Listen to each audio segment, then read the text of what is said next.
Ateo escuchó la voz de Dios y pasó esto. For the past 11 years, I was a staunch atheist, and recently I had this experience that completely changed my worldview. I came to the conclusion that God was real, and his son, Jesus Christ, came to earth, was crucified, and was resurrected.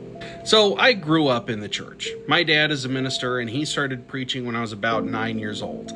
I spent 25 years in a faith that I just saw as this monotonous routine. And because of that, I got to a point where I had to really ask myself, like, do I actually believe in any of this? And I could not get myself to say yes. So at that point, I was an atheist. And over the next few years, I dove headfirst into like atheist podcasts and books and movies and YouTube channels, you name it. So during that time, I turned into this really angry, militantly atheist person. And it cost me friendships. It drove a wedge between myself and my family. Like I wasn't just into arguing against religion. Like I was good at it. So after 4 or 5 years, I finally calmed down. I stopped picking fights with everybody.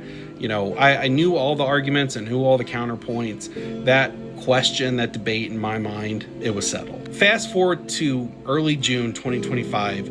It's like 2 o'clock in the morning, and I get in this conversation with ChatGPT, and I'm arguing, because that's what I do, in favor of moral relativism, and ChatGPT is pushing back and arguing in favor of moral objectivity. And basically, my argument is basically there's no such thing as like real morals. ChatGPT is like, actually there is. Anyway, I said, if you want to prove to me that moral objectivism is true, you first have to prove that God exists. And ChatGPT was basically like, all right, buddy, let's go. And it presented these 3 arguments, which changed everything for me. The first one was the argument for contingency. It's a cosmological argument. Second one was the argument for fine-tuning. And the third one was for the historical evidence for Jesus Christ, his death, his resurrection.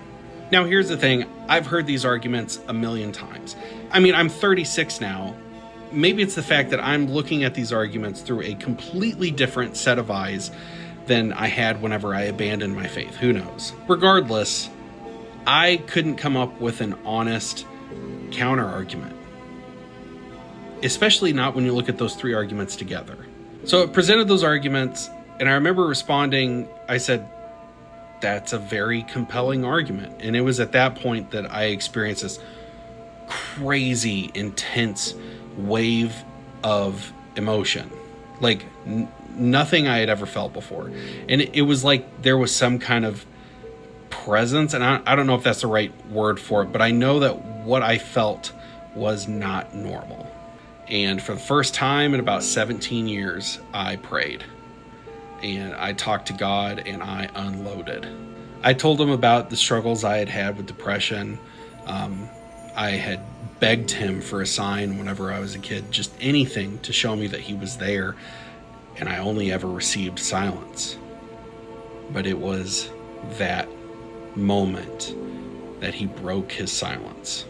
For the first time in my life, I heard God speak. And he said 6 words that hit me like a freight train, and they've echoed in my mind ever since. He said, that wouldn't have been good enough. And I have like tears rolling down my face, okay? It was like my mouth stopped working, and I couldn't keep talking. I just stopped right there. And it's because he shut me up so I would finally do what I couldn't be bothered to do in the first place, and that was to shut up and listen. And here's the thing, he's absolutely right. If he had made some grand gesture, sent a letter down from the clouds saying, hey, my guy, I'm here, I'm real, it wouldn't have been good enough. It would have been faith by force, not by choice. There's so much context that I don't have time to put into this video. So, on the morning of June 2nd, right after I pulled into my driveway after work, I prayed and I gave my heart to Christ. Truly, I believe, for the first time.